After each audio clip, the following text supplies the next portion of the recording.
Olá, queridos, tudo bem? A paz do Eterno. 19 horas e 12 minutos. Hoje é 14 de abril do ano de 2026. Amém? Estamos aqui nessa aula de hoje. Hoje é o capítulo 6 de Atos. Eu coloquei aqui o título para a live de hoje aqui no canal é A Crise do Crescimento e a Unção de Estevão. Ali que vai aparecer o chamado dos diáconos, ok? Vamos tratar desse assunto hoje, também tema de hoje aqui no nosso canal. Começando aqui deixando boa noite para todos e que essa live possa te edificar. Já falamos de 5 capítulos, hoje é o 6º capítulo desse livro magnífico que é o de Atos. Lendo versículo a versículo, extraindo ali o que você não consegue ver só lendo a Bíblia, tá? Então, trazendo ali informações extras para o leitor leigo, né? Só você ler a Bíblia.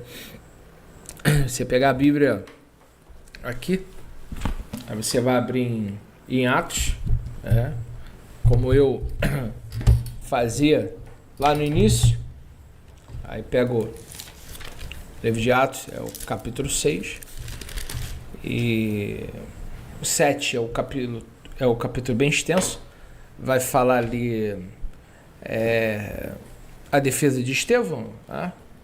Mas aqui a gente lê, você lê versículo a versículo.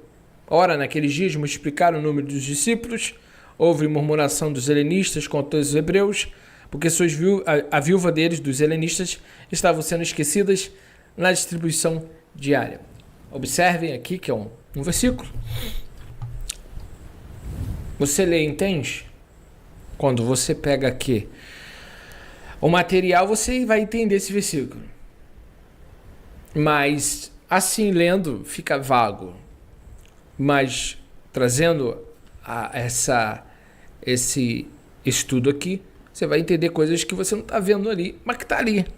E aí é isso que a gente vai trazer aqui, versículo a versículo, para que você possa aí aprender esse livro magnífico, que é o livro mais importante, na minha opinião, do Novo Testamento,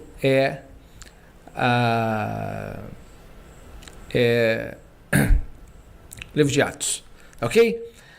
Bom, no chat aqui tem o nosso e-mail, tá? Eu sempre falo todo dia isso, né, no início, nosso e-mail, nosso contato, tá? E também a maneira de alguém quiser honrar esse trabalho. Eu digo que honrar porque nós servimos ao Eterno e acredito que seria o termo, honrar o trabalho de alguém que trabalha para Deus. Amém? Vamos agradecer por esse dia, para iniciar aqui. Pai, em nome de Yeshua, obrigado a Deus, Yahweh Elohim, fala conosco de uma forma clara, objetiva, nos ensina, nos exorta, nos corrija. Bendito é o teu nome, fala conosco, peço ao Senhor, Yahweh, que venha estar conosco através desta mensagem de hoje. Me dá sabedoria para falar segundo a tua vontade, me dê rohomar, para que eu possa transmitir tudo aquilo que o texto tem para ser transmitido. Peço a ti, Pai, em nome de Yeshua, Armashia. Amém. Antes de passar aqui a imagem, eu peço que você compartilhe essa live de hoje para outras pessoas, né, que gostam de aprender. É preciso, não é questão apenas de ler um livro qualquer. Você lê porque está sem tempo, ou está com tempo. Você está com tempo para ler um livro, aí você lê por ler. A Bíblia não, você precisa ler a Bíblia. Por quê? Quando se trata da sua alma, você precisa ler, buscar por você mesmo. Paulo disse para Timóteo, cuida de ti mesmo. Então a leitura da palavra é para a nossa própria sobrevivência espiritual. Meu povo perece por falta de conhecimento. Então, estudar as Escrituras é para quem quer viver na eternidade. Eu sei que a maioria desse mundo prefere ler uma revista em quadrinho do que ler a Bíblia. Prefere ler um jornal do que lerem a Bíblia. Tá? E que o Eterno venha nos dar força e essa live seja abençoada para você aí. Lembrando que esse material no final de Atos, do último capítulo, eu vou deixar disponível. Ver se precisa revisar alguma coisa, acrescentar alguma coisa. Vai ficar disponível no Telegram, tá bom? E vamos lá, iniciando aqui, são apenas 15 versículos do capítulo 6. Vamos lá.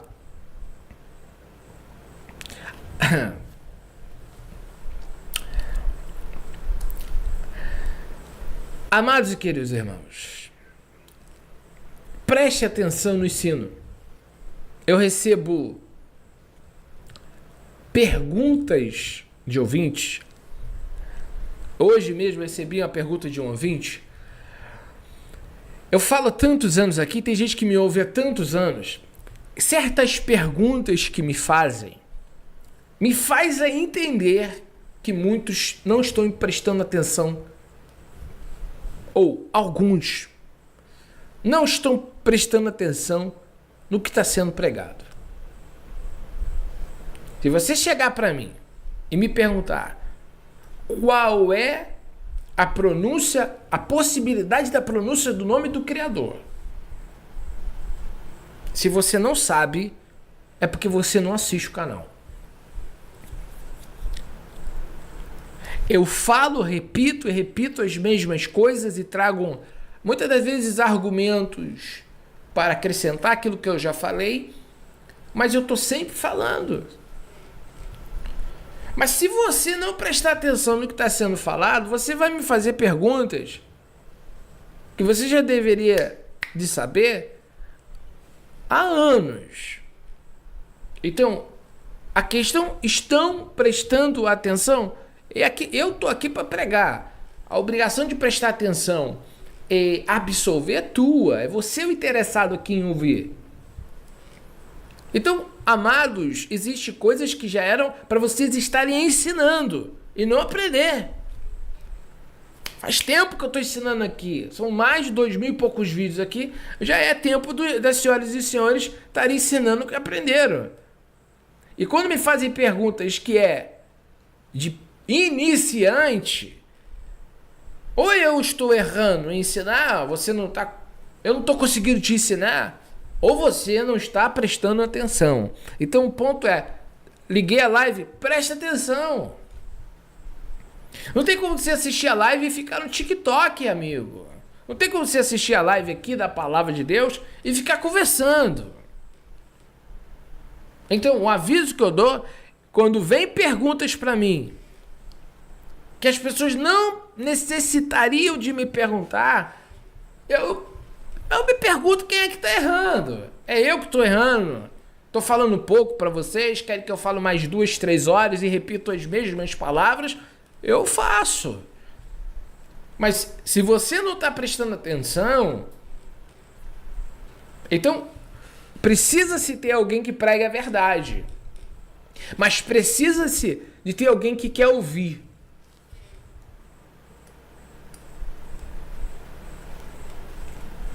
Quem está interessado, presta atenção para o quê? Degustar. Trazer para dentro de si a mensagem, meditando, Davi diz, meditando na palavra. Que o irmão falou? Isso. E ficar.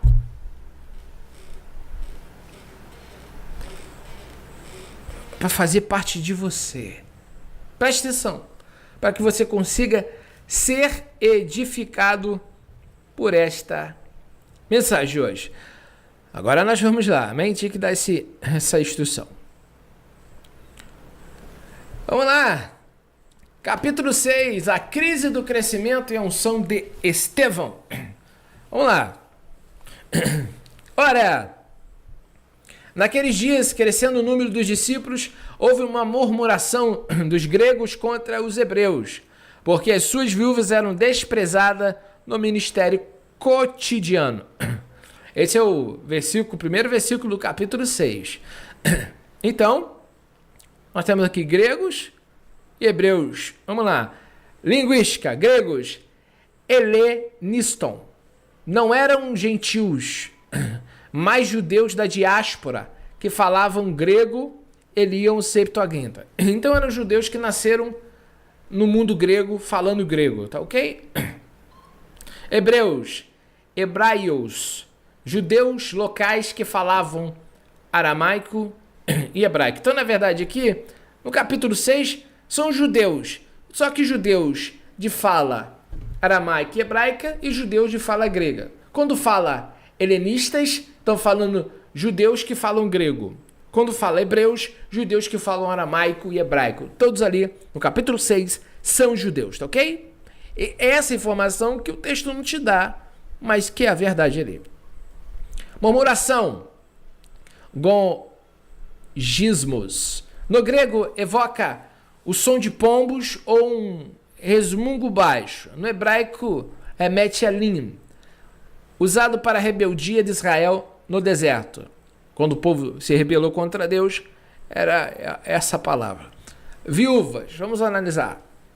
Vamos fundamentar isso natural, fundamento, e expandir para o Novo Testamento a consumação usando a riqueza das línguas originais. 1. A viúva na Torá, justiça social de Elohim. No hebraico, a palavra viúva é almaná. A raiz da palavra sugere algo mudo, incapaz de falar. No contexto bíblico, a viúva era aquela que perdeu sua voz jurídica e proteção econômica. Seu marido faleceu. Chave dos versículos. Êxodo 22, 22 e 23. E nenhuma viúva nem órfã afligireis. Se de alguma maneira os afligirdes, e eles clamarem a mim, eu certamente ouvirei seu clamor. Contexto. Elohim se coloca como Goel, redentor, vingador das viúvas. O verbo afligir no hebraico é aná. Significa oprimir ou rebaixar. Deuteronômio 10, 18. Ele faz justiça ao órfão e à viúva, e ama o estrangeiro, dando-lhe pão e roupa. Contexto. Aqui temos a tríade da vulnerabilidade na Bíblia. O estrangeiro, o órfão e a viúva. Atos 6 une dois desses. As viúvas que também eram estrangeiras, helenistas. Deuteronômio 14, 28 e 29.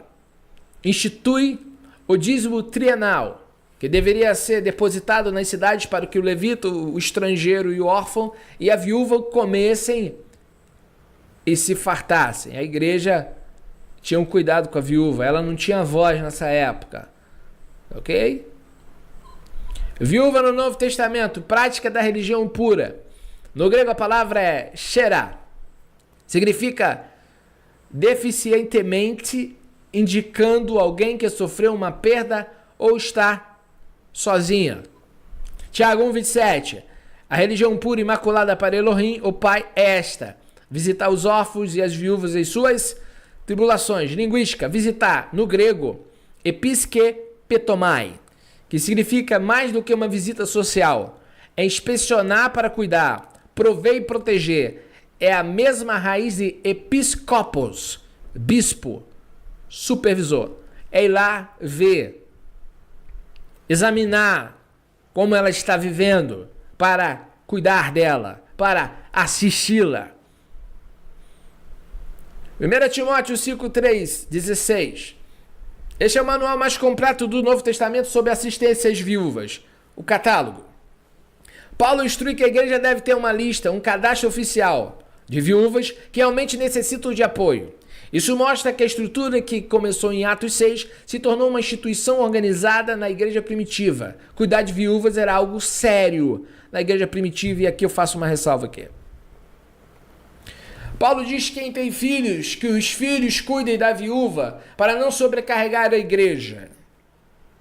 Porque quem abandona os seus negou a fé e é pior que os ímpios. Eu tenho que fazer essa uva aqui, eu tenho que tratar isso aqui, porque nós estamos numa geração que filhos abandonam os pais e terceiros têm que cuidar. Eu conheço situações assim. Os filhos não cuidam dos pais. E deveria existir uma lei que agisse nos filhos punindo-os, mas punindo de verdade. Porque existem filhos que abandonam os pais. E quem tem que cuidar é quem? É o Estado. Não, é os filhos. Não foi o Estado que te gerou. Então vamos colocar o espigo nos i. Tem muita mãe que é viúva. Eu vou mudar aqui. De filhos vivos. Ela tem filhos, mas não cuidam. E ainda bem que na nossa lei e o mundo de hoje, viúvas podem ter um LOAS. Pelo próprio esforço da mulher, ela pode ter uma aposentadoria. Porque pelas barbas do profeta, se dependesse dos filhos dessa geração, sem generalizar, muitas mães estariam catando latinha. Geração dos últimos dias. Por que existe asilo? Você vai falar assim, asilo existe porque as pessoas não tiveram filho? Não. Tem muito pai no asilo que tem filho, que tem filhas. É porque muitos filhos não querem fazer os seus deveres. Aí que vai sobrecarregar o Estado, apesar que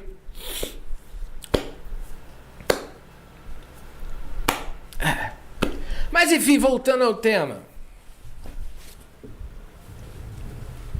Paulo, ele institui numa época que não havia aposentadoria para viúva. Não havia aposentadoria.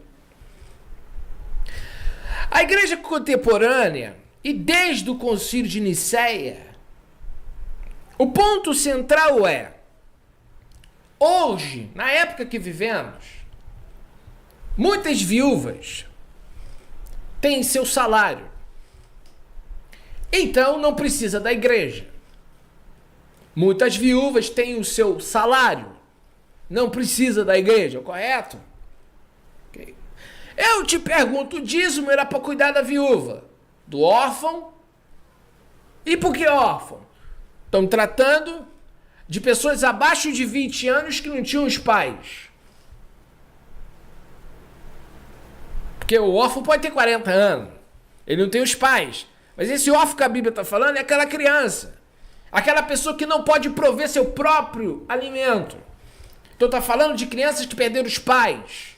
De adolescentes que ainda precisam de ajuda. Então a igreja, ela tem o dever de assistir essas pessoas. Mas o ponto central é, quantos filhos são órfãos de pais vivos? Que tem muito pai que sabe colocar filho no mundo, mas é terceiros que tem que cuidar. Então há um problema social. E nesse caso, qual é o dever da igreja? Se a igreja pede dízimo ou oferta, para que ela pede dinheiro? Eu pergunto para os senhores, para que a igreja pede dinheiro? Porque se a igreja de Atos aqui está assistindo viúvas, e Paulo faz coleta para os pobres da Judéia, a igreja pede dinheiro na Bíblia para quê? Para fazer assistência, para cuidar dos necessitados, não para edificar monumentos. Então eu posso dizer, 90% das denominações estão fora do conceito bíblico. Eu não vejo na Bíblia pedir dinheiro para construir prédios para a igreja. Isso começa com Constantino, que construiu a Basílica de São Pedro. O ponto é, qual é o objetivo da igreja na área financeira? Ela recebe para quê? Qual é o controle financeiro das instituições religiosas? Quem é o supervisor desse negócio? Então, Vamos para Atos, não vamos aprender a ser crente. A igreja tem que fazer assistência social? Tem. Mas hoje não faz para tantas viúvas, porque muitas viúvas são aposentadas ou pensionistas. E o dinheiro que entra é para quê? Ou deixa do jeito que tá? Me fala você. Eu quero a verdade, você quer o quê? Dinheiro para a igreja tem que ter propósito. Eu vou dar dinheiro para quê? Então, vamos pagar o salário do pastor, beleza. É justo, a Bíblia ensina que é justo. Quem falar o contrário está mentindo também. Você quer o quê? Que o pastor tenha 3 profissões e ainda te ensine a palavra? Ah, pelo amor de Deus. Então vamos botar os pingos nos i. Nem Yeshua tinha 2 profissões. Quando ele parou de ser operador de construir casa e ele foi se dedicar ao ministério, ele parou de ser carpinteiro. Então não vem com essa conversa. Tem um líder que trabalha todo dia, ele tem que ter o ganho dele, ponto. Então a igreja pede dinheiro para pagar o salário do pastor que trabalha integralmente, que trabalha para a obra. Tá tudo bem, não é pecado, é justo. Lembre-se que justiça não é favor. Paulo diz, aos presbíteros são dignos de duplos honorários. Ele fala lá em Gálatas, meu amigo. Fala nas cartas e lá em 1 Coríntios 9. Então não venha dizer que o líder ele tem que trabalhar numa fábrica 12 horas, chegar em casa, ele tem que estudar a Bíblia, montar um trabalho, ir para a igreja e ensinar. Você faz no lugar dele, vai ver se dá, tá? Vai fazer. Então, para criticar, eu critico coisas que são justas. Eu não fico de conversa mole, tá ok? Agora, eu sou contra excessos e injustiças, tá? Não vejo justiça em acumular. Uma igreja não pode acumular. Uma igreja não pode ter milhões. Esse não é o papel da igreja do Senhor. A igreja do Senhor, ela tem que distribuir. Ela tem que doar. Para isso que arrecada, para ajudar os pobres da Judéia. Para isso que arrecada, para gastar na obra. Mas espera aí. E o controle disso? Quem é que controla? Então, já começo aqui, dei uma pausa só para trazer essa introdução aqui para a gente poder entender a verdade, tá ok? Para não passar despercebido aqui. Viúvas têm que ser cuidadas. Filhos não querem cuidar. Pelo que eu sei, tem uma lei que existe o quê? Abandono de incapaz. Justiça. Não querem cuidar dos pais, é justiça. É a lei, acabou a conversa, eu sou a favor, bota na justiça. Filho tem que cuidar de pai e mãe, acabou a conversa. É a lei do nosso país e eu sou totalmente a favor. Sim. Irmãos, nossa vida tem que ser reta. Ah, mas minha mãe não me amava. Ah, meu pai não cuidava de mim. Pense no seu dever. Para de olhar o pecado do seu pai e da sua mãe. Senão você vai se tornar pecador também. Se eles erraram com você, deixa que Deus julgará. Faça o teu dever. E acabou. É assim que é. A Bíblia diz. Ame o próximo. Mas não consegue amar o pai e a mãe. Amor não é falar eu te amo. Esse negócio de ficar falando eu te amo. Amor é fazer. Não adianta você falar eu te amo, você já orou por mim? Não, então, que amor é esse? Entende? Eu tô com sede aqui, você não me dá um copo de água? Então pensa no amor que a gente está vivendo. Eu tô ensinando a ter chuva. Eu tô ensinando o retorno. Tô ensinando você a ser uma igreja verdadeira. Uma comunidade que viva justiça. E entenda seus deveres.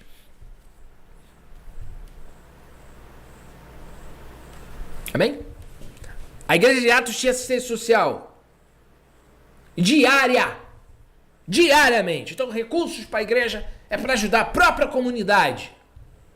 Você é contra ter uma sinagoga?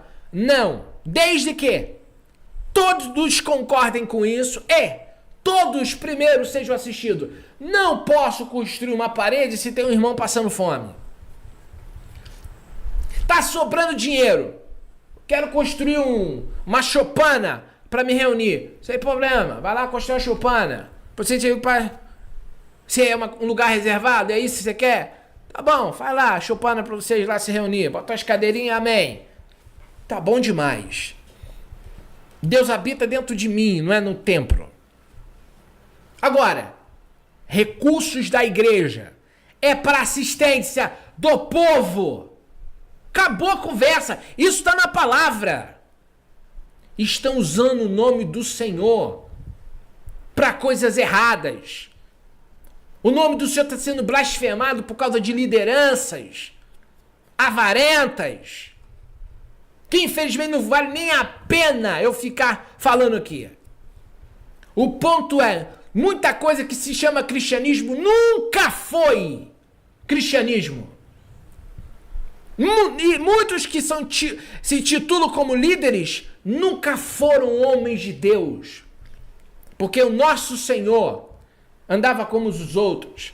E ele disse, quem usa roupa cara mole em palácio. Yeshua ensinou, nós agradecemos pelo que temos. Yeshua nos ensinou a nós buscar primeiro o reino de Deus, sua justiça. E as coisas que precisamos vai ser acrescentada. Yeshua nos ensinou a não buscar riqueza, a não acumular. Muita gente não gosta desse Cristo que pisou aqui e viveu na humildade.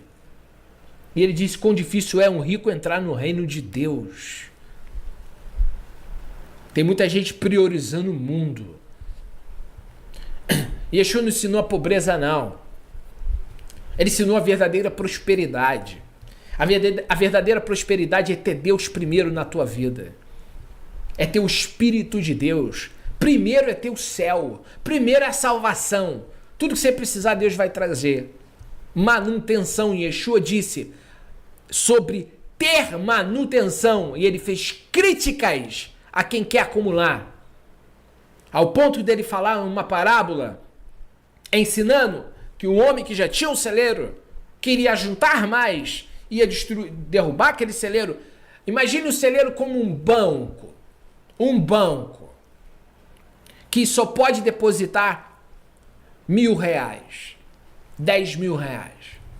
Agora ele quer um banco que deposite 100 mil. Vai derrubar aquele celeiro, vai construir um maior para acumular mais. Aí Yeshua disse assim, louco. Yeshua disse, você é um louco. Por quê? Não pensa direito. Tu tá acumulando para quem?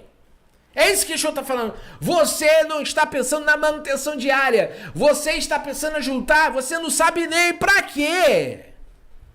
Milhões na sua conta que você vai morrer para virar briga de herança. Enquanto a prioridade que você tinha que buscar é a salvação, se contenha com o pão diário. Mas o cara não quer o pão diário. Ele quer um raio de número na tela. Ele quer ostentação, ele não quer vida. Mas quem é que quer seguir o Senhor Yeshua? Esse Cristo muita gente não quer. Não é? E tem aqueles supostos seguidores de Cristo que pegam o contrário. Eles pregam acumular. Meu irmão, eu vivo pão diário. Amém?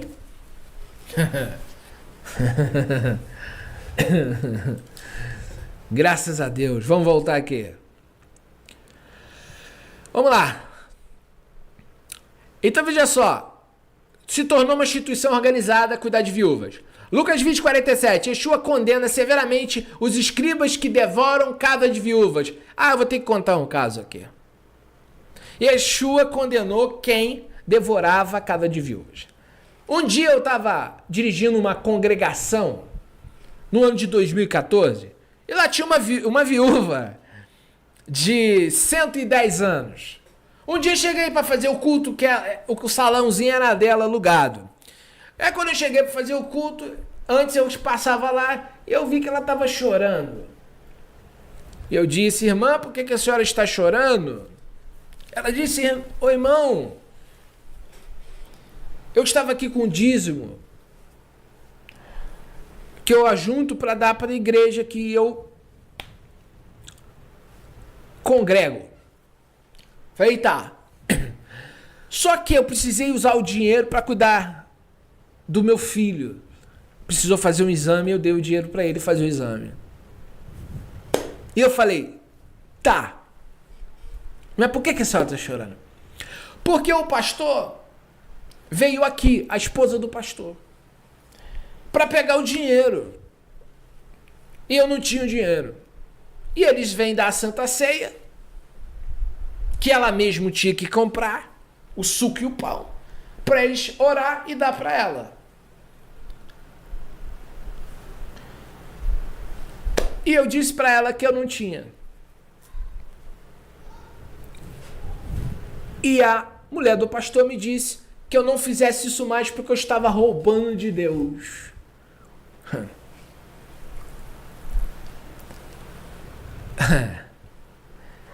Hipócritas, escribas e fariseus que devoram as casas das viúvas.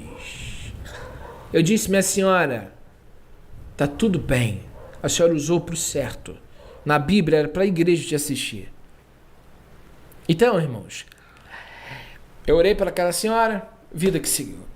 Um dia eu me encontrei com esse líder e eu falei, é isso que vocês fazem? Vão para casa de viúva, oprimir viúva?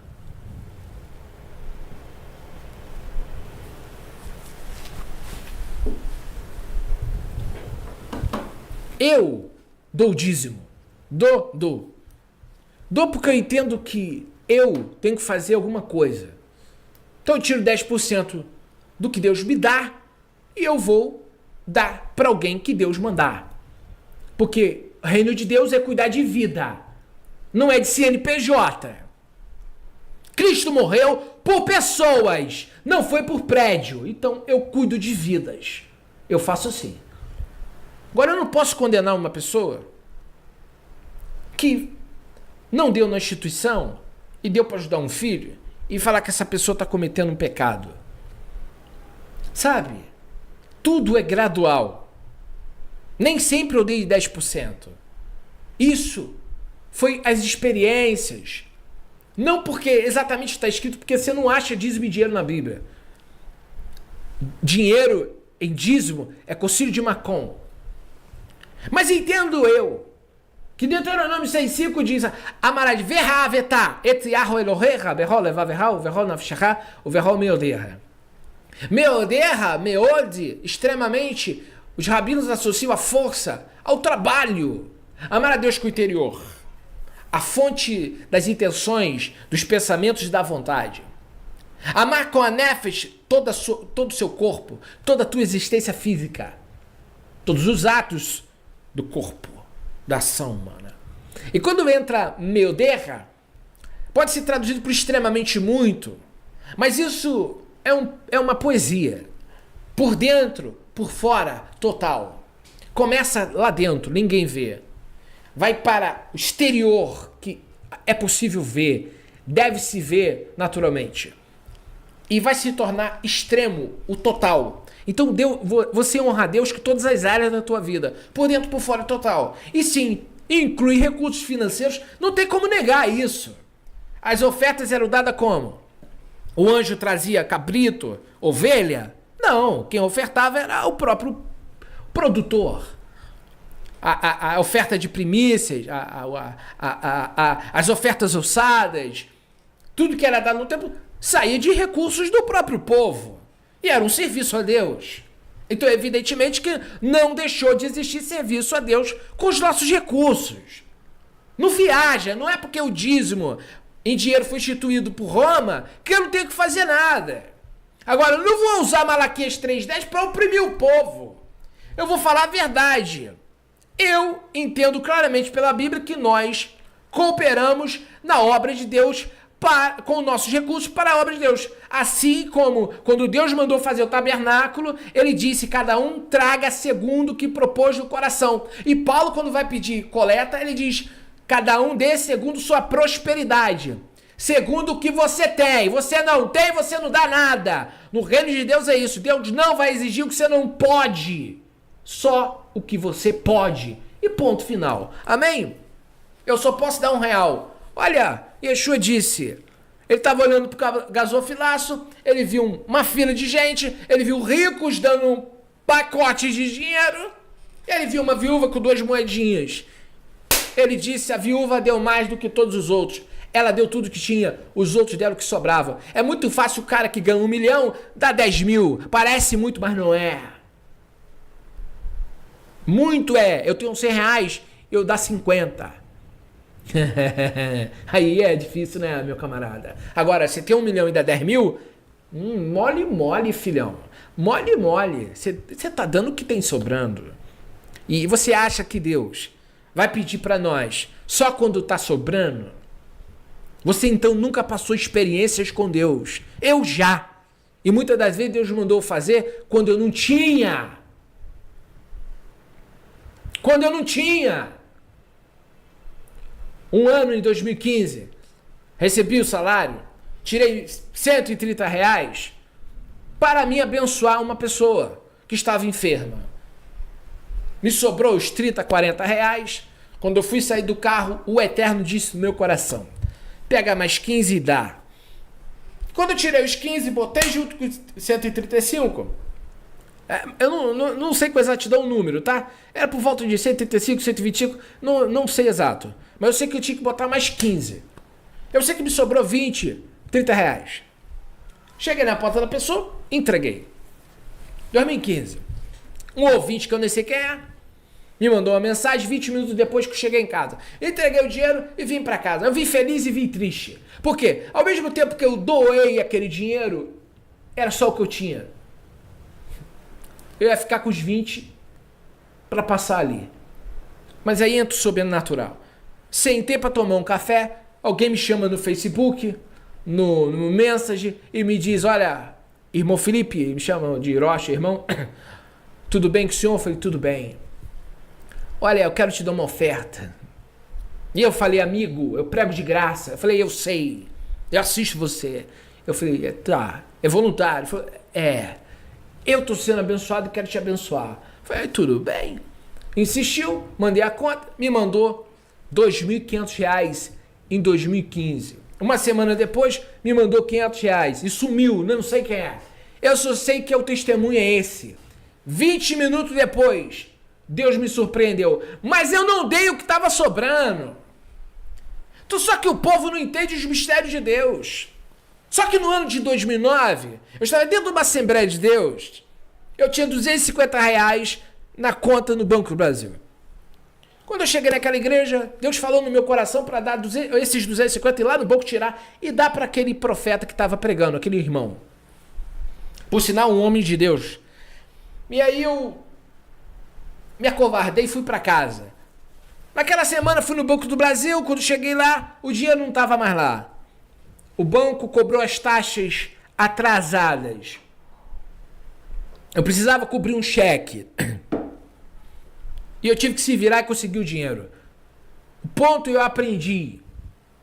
Nem sempre eu vou ter sobrando para dar, mas eu darei tudo quando o Senhor mandar. É assim que se trabalha. É assim que se faz a obra.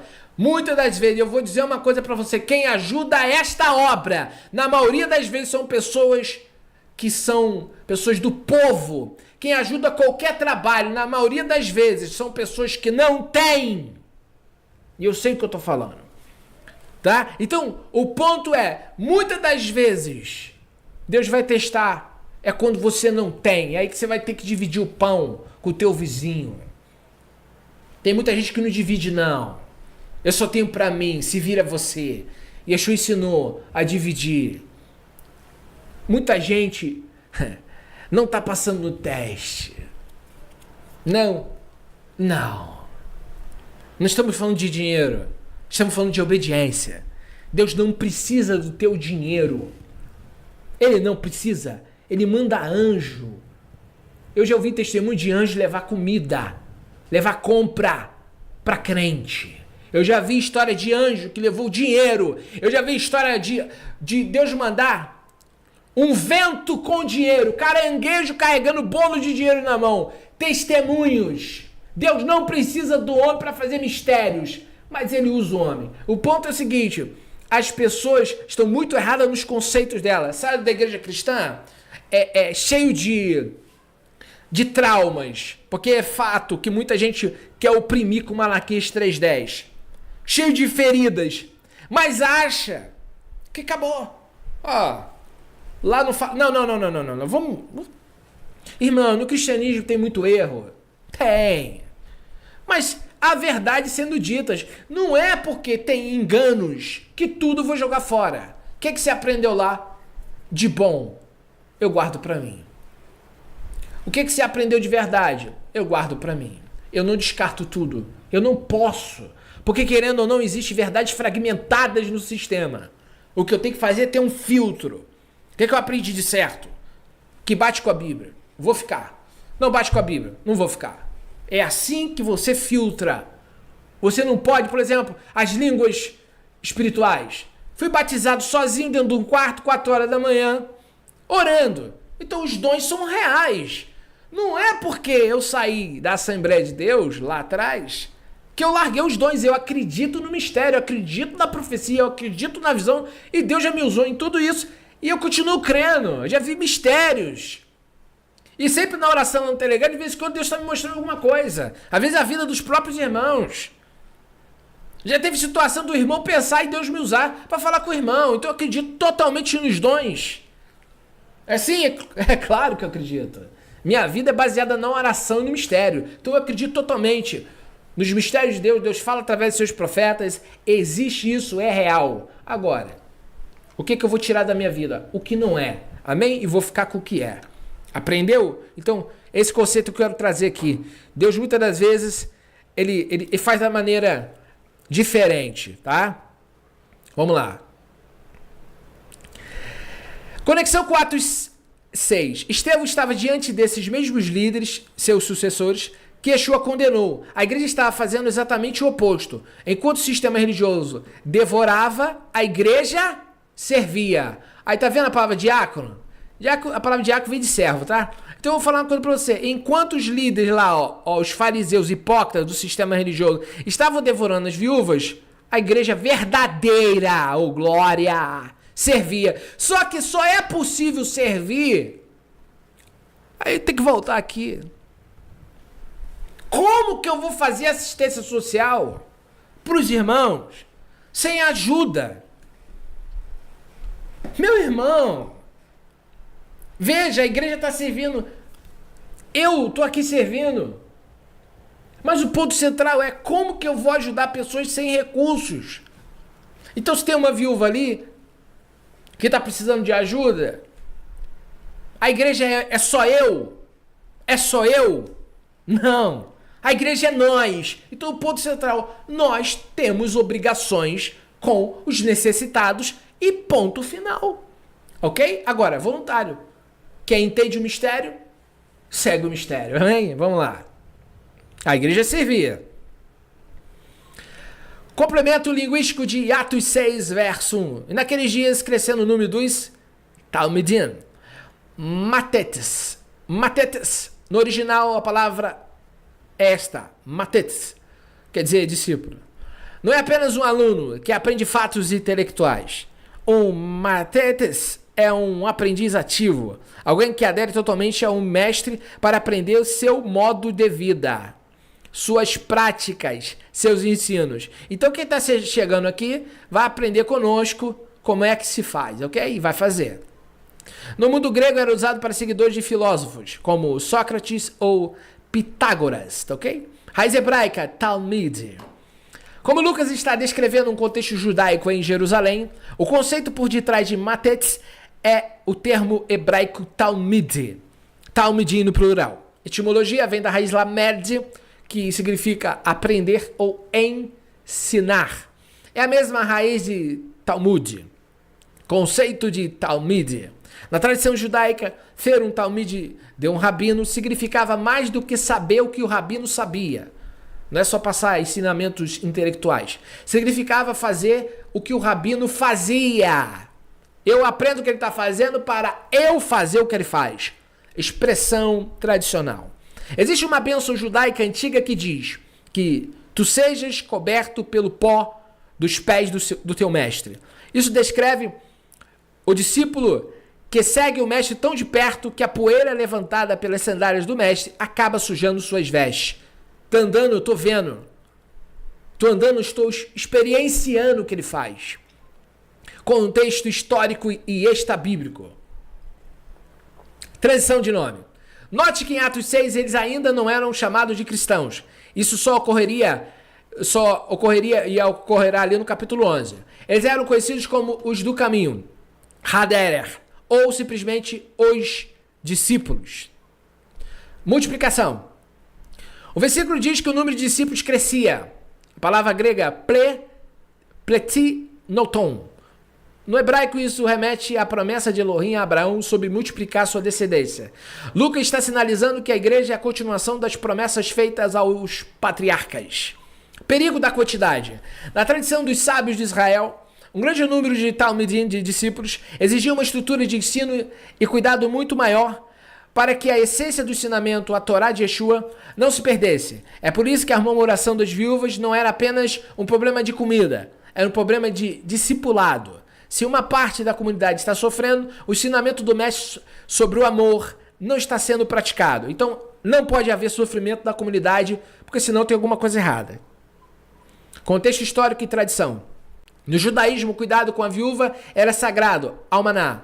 Havia kufá, arrecadação semanal, e o tanrui, prato diário para o pobre, tá?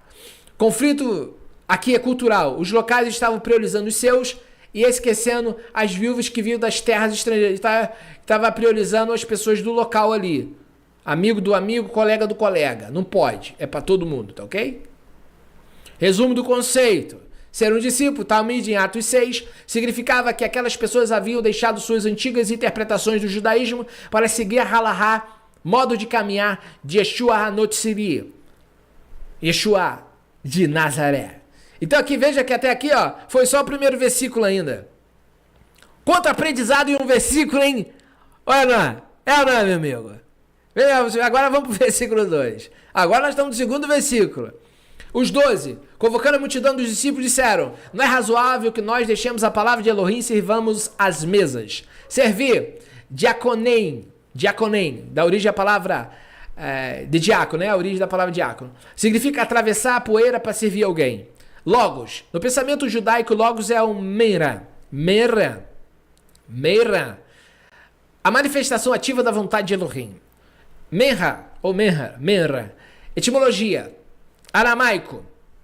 Embora o Antigo Testamento seja escrito em hebraico, na época de Yeshua e dos apóstolos, o povo falava aramaico. Então é a peshita. Raiz, menra, deriva da raiz aramaica amari. Corresponde ao hebraico amar. Significa dizer ou falar. Amar não de amor, tá? Amar de dizer em hebraico. Porque no hebraico, ahavá é amor. Então você não pode confundir amar aqui com amor no português não, tá, filho? É idioma diferente, tá? Senão você erra. Meira não é apenas uma unidade gramatical, uma palavra dita, mas palavra manifesta, é o verbo em ação. Contexto dos Targumim, tradição judaica. Para entender o que os apóstolos queriam dizer com o ministério da palavra, em Atos 6:2, precisamos olhar para o Targumim, traduções e paráfrases aramaicas das escrituras hebraicas lidas nas sinagogas. Os escribas judeus tinham um cuidado extremo. Eles evitavam descrever Elohim com características humanas, antropoformismo. Por isso, onde o texto hebraico dizia que Elohim fez algo, o Targum aramaico frequentemente dizia Merra de Adonai fez, e a palavra de Deus fez. Exemplo em Gênesis, no hebraico diz, e ouviram a voz de Yahweh Elohim. No Targum diz, e ouviram a voz de Merra de Elohim. Criação. Os judeus acreditavam que o mundo foi criado por Merra. Assim, quando os apóstolos dizem que não podem abandonar a palavra, eles não estão falando de apenas ler um livro, mas de servir a divindade viva que sustenta o universo. As 6 características de Merra na teologia judaica. A tradição judaica associada ao Merra, palavra, as seguintes qualidades que os discípulos agora viam plenamente em Yeshua. Poder criativo, Mena criou o mundo. Poder salvador, Mena libertou Israel do Egito. Revelação, Mera, é o meio pelo qual Elohim se dá a conhecer. Presença de Elohim, onde o Mera está, a Shekhinah, a glória está. Aliança, Elohim faz alianças através do Mera. Oração, os judeus oravam para que Elohim os aceitasse através do seu Mera, sua palavra.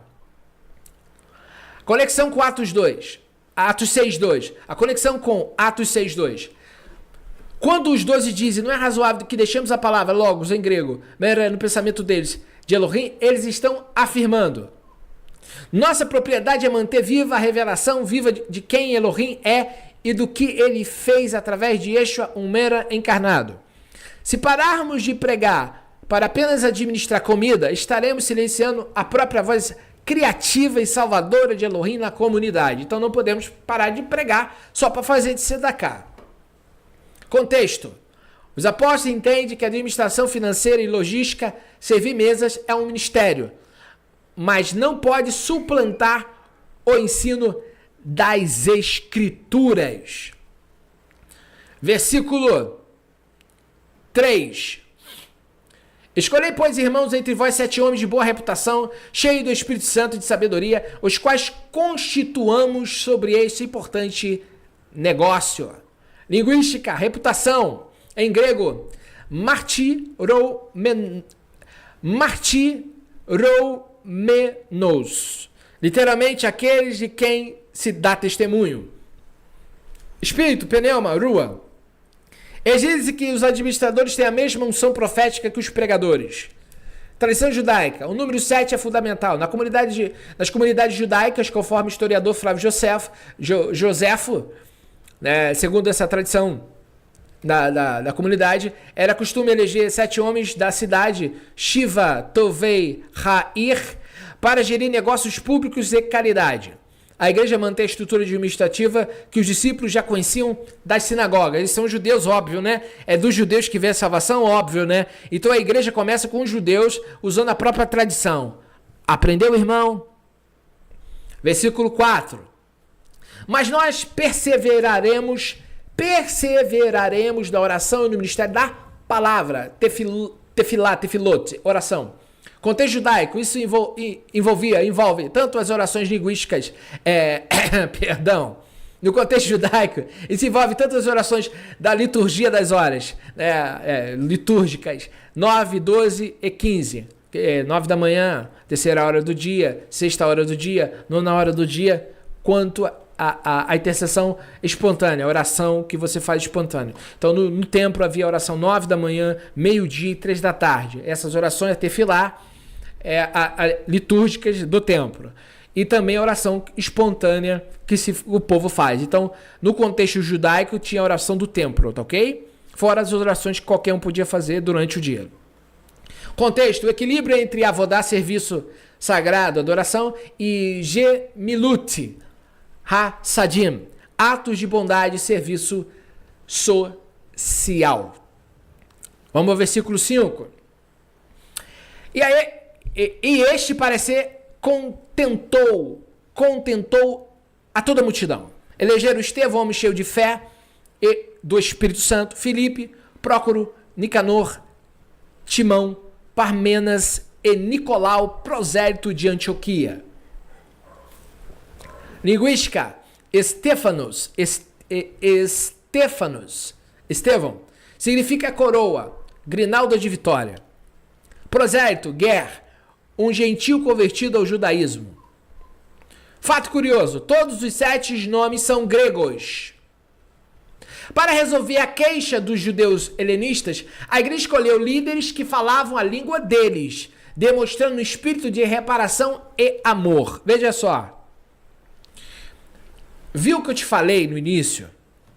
Que quando você começa a ler sem o fundo que eu estou trazendo aqui, você não entende. Passa batido. Mas a conexão de helenistas e hebreus é o quê? Judeus que falavam hebraico e judeus que falavam grego.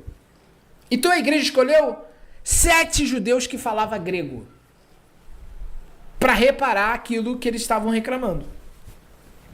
Isso passa batido se você ler sem entender isso. Isso é uma informação dentro do texto que você não tinha. Eu te pergunto, é só ler a Bíblia? O que é que eu falo para vocês? A Bíblia para ser estudada. Olha quantas... 7 por quê? Por causa da tradição judaica. Quantas informações que a Bíblia não te dá. Por isso, cava o poço para beber água, meu camarada. Não é só ler a Bíblia. É ler, estudar, compreender. Estudo requer atenção. Requer tempo. Ok? Então isso é importante aqui falar para vocês verem como que é importante aqui esse conhecimento passado aqui para vocês, ok? Se for preciso, assista de novo. Vamos lá. Versículo 6. E os apresentaram ante aos apóstolos e este orando lhe impuseram as mãos. Tradição e linguística. Imposição de mãos. Shemihá. Este é um rito rabínico milenar. Quando Moisés impôs as mãos sobre Josué, ele encostou Samar, sua autoridade sobre ele. Não é apenas um gesto simbólico, é uma transferência de responsabilidade oficial perante a comunidade. Por isso que Paulo diz para Timóteo, não se precipite em colocar as mãos, não se precipite em fazer mais repassar autoridade para outro, tá ok? O termo apóstolo, versículo 6, apóstolos em grego. No grego clássico e koiné, apóstolo deriva de apóstelo, enviar. Significado original no contexto naval grego, um apóstolo era um navio enviado com uma carga específica ou uma frota expedicionária. Isso é a origem da palavra. Significado diplomático, referia-se a um embaixador ou a um enviado oficial que falava em nome de quem o enviou. Apóstolo não leva a sua própria mensagem, mas a autoridade de quem o comissionou. Nós estamos levando a palavra de Yeshua, não nós. Então toda igreja que fala diferente do que Yeshua falou, não é igreja verdadeira e não prega a verdade, amém? Simples assim, meu camarada. É simples assim. É simples assim. Raiz hebraica, shaliach. Esse é o conceito mais importante para entender o capítulo 6, verso 6. Correspondente ao hebraico para apóstolo é shaliach. Princípio jurídico. Na tradição judaica, especialmente na Mishnah, existe uma máxima legal. O shaliach de um homem é como o próprio homem. Shelho shel adam kemoto. Ok? Então, um shaliach é como se o próprio indivíduo estivesse ali. É a mesma coisa, Abraão enviou Eliezer. Eliezer é o representante de Avraham. É um shaliach. Autoridade delegada. Se um homem enviasse um shaliach para realizar um negócio ou um casamento, o ato do enviado era juridicamente idêntico ao ato do enviador. Quem enviou, enviava um representante. Isso é shaliach. Agora, vou parar aqui para falar. Amados e queridos irmãos, será que os enviados de hoje se parece alguma coisa com quem enviou? Nem a barba os homens têm. Yeshua era barbudo. E aí, meu camarada? Yeshua tinha um Deus que é Yahweh. Hoje eu vi uma heresia daquelas piores. Não é a primeira vez que eu ouço alguém falar esse besterol.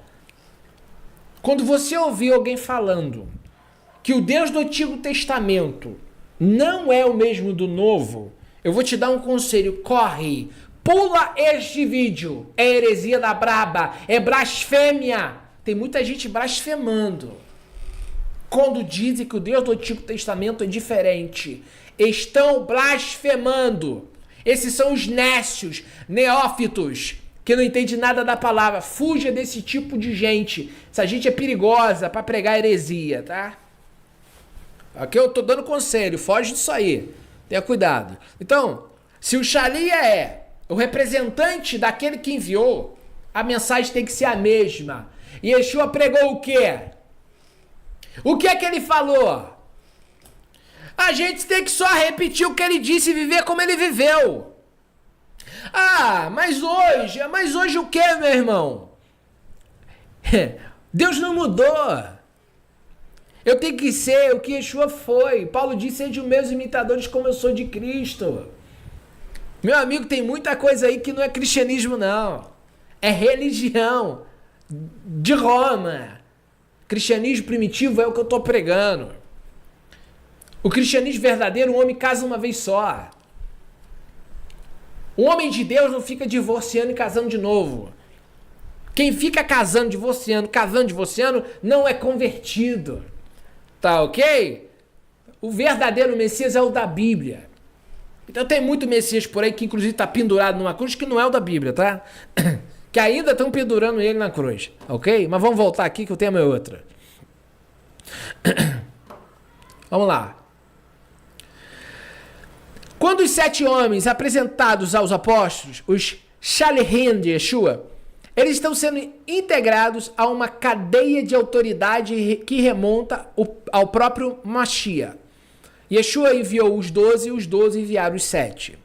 3. Contexto histórico. Sinédrio versus apóstolos. Nesse capítulo temos o contraste de autoridades. O Sinédrio representava a autoridade institucional herdada. Apóstolos, os apóstolos, representavam a autoridade do Menra, a palavra viva. Apresentação. O ato de apresentar. Estessan. Colocar de pé perante. Os 7 aos apóstolos. No versículo 6 funciona como uma investidura oficial. No judaísmo ninguém exercia a função pública sem ser reconhecido por uma autoridade superior. Os apóstolos são autoridade, então eles estão delegando a eles autoridade. Então eles estão delegando, não é eu que delego, ok? A imposição de mãos, Shemirá e os apóstolos, né, o apostolado. O versículo diz que os apóstolos orando lhe puseram as mãos. Linguística, a imposição de mãos, como vimos, é a Shemirá. No contexto do apostolado, isso significa que os apóstolos estavam encostando sua autoridade ministerial sobre os diáconos, os servos.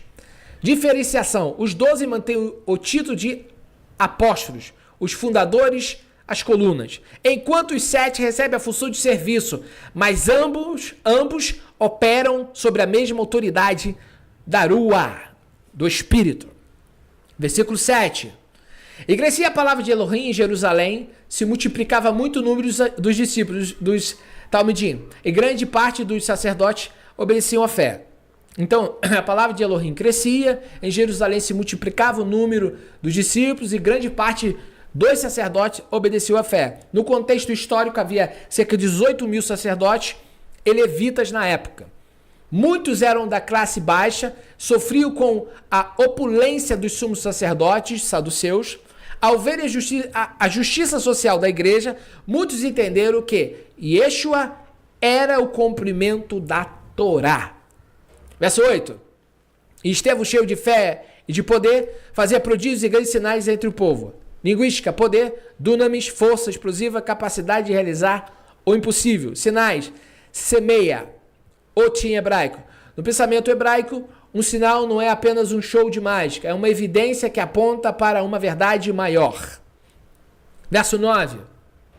Levantaram-se, porém, alguns que eram da sinagoga chamada de libertos, e dos serineus, e dos alexandrinos, e dos que eram da Cilícia e da Ásia, e disputavam com Estevão.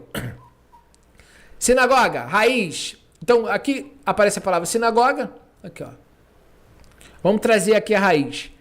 Sinagoga em grego, a palavra sinagoga é composta por 2 termos. Sin, juntos ou com. Ago, significa trazer, conduzir, reunir. Significado literal, portanto, a sinagoga é um ajuntamento ou uma assembleia. Curiosamente, no grego, a palavra não se refere necessariamente ao prédio, mas ao grupo de pessoas que se reúnem. Então, lá no Antigo Testamento, sinagoga é a palavra para carral também. Na Septuaginta. Raiz hebraica, Beit Knesset. No contexto em que Estevão estava, o termo hebraico-aramaico utilizado era Beit Knesset. Beit casa, Knesset, assembleia ou reunião. Da raiz canais, que significa reunir ou coletar. Contexto histórico, após a destruição do primeiro templo, o exílio na Babilônia, os judeus perderam o local de sacrifícios, surgiu então a necessidade da Beit Knesset, um lugar para o estudo da Torá e a oração comunitária.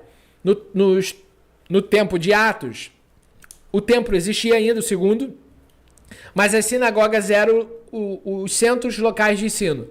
Então, mesmo com o templo de Herodes construído, Herodes reconstruiu o templo de Zorobabel. Então, mesmo nessa época, existia as sinagogas continuavam em atividade, ok? Vamos lá, prosseguindo. A sinagoga dos libertos. Libertinon. Versículo 9 menciona especificamente a sinagoga dos libertos. Contexto extrabíblico. Como vimos, eram judeus que foram escravos em Roma, conquistaram liberdade. Libertini. Eles eram conhecidos por serem fervorosamente zelosos. Por terem vivido entre os gentios e lutado para manter sua identidade judaica, eles eram menos tolerantes a qualquer ensino que parecesse mudar os costumes de Moisés. Cilícia e Saulo. O texto cita os da Cilícia. Tarso era a capital da Cilícia. Isto confirma que Saulo de Tarso não era apenas um espectador ali, mas provavelmente o principal debatedor intelectual contra Estevão dentro dessa sinagoga. Por isso que na imagem aí da live eu coloquei uma sinagoga para vocês verem. Então Paulo estava ali. Sinagoga versus eclesia. É interessante notar a escolha de palavras de Lucas. Para os oponentes, Estevão, ele usa... Para os oponentes de Estevão, Lucas, ele usa a palavra sinagoga, ajuntamento tradicional. Então, para fazer distinção. Então, a eclésia é o ajuntamento da igreja de Cristo. Sinagoga é o ajuntamento dos judeus ali. Então, ele faz essa distinção dentro do texto grego, tá? Para os seguidores de Yeshua, o Novo Testamento geralmente usa eclesia, aqueles chamados para fora. Raiz de conflito. Estevão estava dentro de uma sinagoga, lugar de ensino da lei, pregando Mera, a palavra viva, e a assembleia não conseguiu resistir à sabedoria dele. Então, o ajuntamento, que pode-se usar a palavra eclesia, tanto para um quanto para outro, Estevão vence o debate. Contexto extrabíblico. A sinagoga dos libertos abrigava descendentes de judeus levados como escravos por Pompeu em 63 a.C. Depois libertos, eles eram extremamente zelosos, como Saulo era da Cilícia. É quase certo que ele era um dos líderes desse debate contra Estevão, tá? Verso 10. Não podiam resistir à sabedoria, ao espírito com que ele falava. Sabedoria, sofia em grego, hormá em hebraico, não é apenas intelecto, é a aplicação prática da vontade de Elohim. Verso 11. Subornaram os homens para que dissessem: ouvimos-no proferir palavras de blasfêmias contra Moisés e contra Elohim. Contexto legal. No sistema jurídico judaico halahá, a blasfêmia contra Moisés é equivalente à blasfêmia contra Elohim, pois Moisés era mediador. Quem blasfemava contra o líder estava blasfemando contra Deus. Verso 12. Excitaram o povo e os anciãos e os escribas, investindo contra ele, arrebataram e levaram ao conselho. Conselho Sanhedrin Sinédrio. No grego, Sunedrion, que significa Sunedrion, significa assentar-se junto. Assentar-se junto, né? Assentar-se junto. Era o Tribunal Supremo de Israel. Verso 13, 14. Apresentaram falsos testemunhos que diziam: este homem não cessa de proferir palavras de blasfêmias contra esse santo lugar e a lei, porque nós ouvimos dizer que esse Yeshua Nazareno há de destruir esse lugar e mudar os costumes de Moisés, os costumes que Moisés nos deu. Essa foi a acusação falsa que eles fizeram contra Estevão. Tradição e história. A acusação era de que Yeshua mudaria os etos, costumes e tradições. No hebraico seria mudar a minhagem. O medo deles era a perda de identidade nacional centrada no templo. Versículo 15. Então todos os que estavam sentados no conselho, pondo os olhos nele, viram o seu rosto como o rosto de um anjo. Hoje um anjo, no hebraico, Pene Malar. Isso faz eco direto a Êxodo 34, 29. Quando o rosto de Moisés brilhava, Caran. O grande paradoxo. Eles acusavam Estevão de ser contra Moisés, mas Elohim autentica Estevão, dando a ele o mesmo brilho sobrenatural que deu a Moisés. Deus está mostrando para eles ali que o Sinédrio está errado. Estevão estava refletindo a glória, enquanto o Sinédrio estava nas trevas. Comparação linguística complementar. Ok? Tá aqui. Você pode aí ver. Resumindo aqui nosso capítulo de hoje. Para um discípulo como Estevão ou Pedro, a palavra não era papel e tinta. Era força dinâmica, humana, que agora habitava neles pelo Espírito Santo. Por isso Estevão, no verso 8, está cheio de poder, porque ele não apenas falava palavras, ele manifestava humana. Aqui Estevão, dentro da sinagoga, viu? Experienciou? Ok? Assim nós terminamos o capítulo 5. Agora o capítulo 7 vai ser bem extenso, são 60 versículos. Bom, não sei se vai dar numa aula só.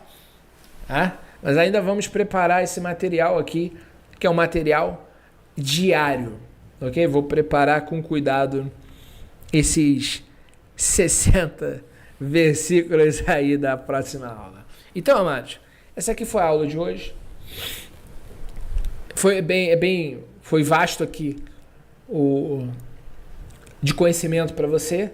Lembrando que esse PDF, quando ficar pronto, vai ser doado gratuitamente. Tá bom? Hashem abençoe vocês. Aqui você aprende palavras hebraicas, os nomes bíblicos, contexto bíblico, aprende a fazer techuvá. Nós ensinamos a verdade, nós vivemos a verdade, ensinamos o que vivemos, falamos de um Deus que experienciamos. Tá ok? Essa nossa iniciativa aqui é resgatar as nossas origens de Atos. Nós somos Atos, não somos Roma. Somos discípulos de Yeshua, o judeu. Também não significa que somos do judaísmo. Seguimos a halahá de Yeshua HaNotziri. Seguimos os ensinos do nosso mestre. Ele é o nosso Rav. Não é Hillel, não é Shamaim, não é Shammai, não é Shammai, não é o Ramban, não é o Rashi. Nosso rabino é Yeshua HaNotziri. Nós aprendemos a Torá através dele. Nós aprendemos sobre o Eterno através de Yeshua. Techuvá com Yeshua, segue as leis, segue as mitzvot. Você vai falar assim, mas irmão Felipe, Isaías 44 verso 4, 42 verso 4. Isaías 42, 4. E as íris aguardarão a Torá do Messias. Isaías, você quer que eu abra aqui? Vou abrir nessa Bíblia comum aqui. Que eu costumo usar as Bíblias digitais aqui. Isaías 42 é a epígrafe, servo do Senhor. Não desanimará, nem se quebrará, até que ponha na terra o direito, e as terras do mar guardarão sua doutrina. No hebraico a palavra doutrina é Torá. Profecia messiânica. O Messias vem trazer as instruções do papai, meu amigo. Por isso nós seguimos o caminho, Yeshua Hadere. Ele é o caminho. Ok? Então nós somos da Techuvá com Yeshua porque seguimos Yeshua. Suas instruções nos levam ao Pai. Mera. Ele é a palavra em ação. É a palavra viva de Hashem. Aprendeu muito aqui hoje, hein? Que ensinamento em 15 versículos. Veja só, levei mais de 1 hora. Amém? O Eterno vai abençoar a vida de vocês. Dê seu joia, compartilha, assista de novo. Amém? Não dá para resumir muito, senão você não aprende. Então, são aulas longas. 60 versículos vai ser a pregação de Estevão. Talvez eu tenha que fazer parte A, parte B. Vai ser longo, mas vamos fazer. Tá bom? Vamos lá. Até a próxima, se assim o Eterno nos permitir. Um abraço fraternal, em nome de Yeshua HaMashiach. Dê seu joia. Tá bem? Fiquem na paz. Shalom.